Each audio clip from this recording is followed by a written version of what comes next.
xài dương cro cho này hàng vậy nọc dương hay vậy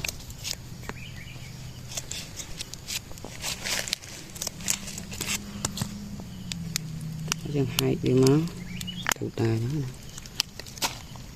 không cho bài việc ở đây bài tịch thứ đặt đây mà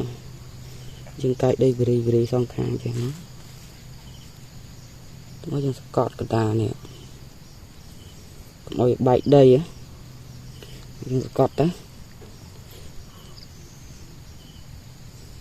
chăm dương đang hay dương sợi tắc đang cào cắt chân đây rồi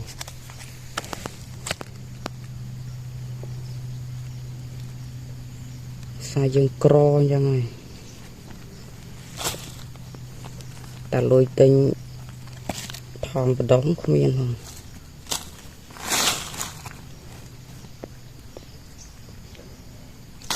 Scott mà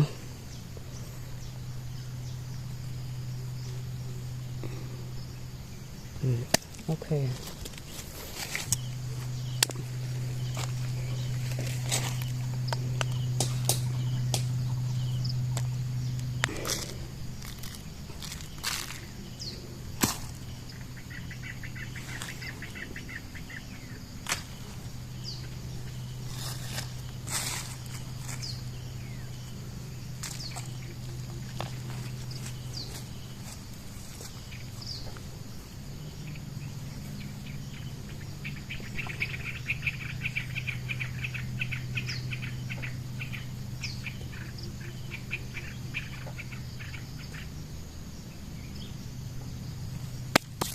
đấy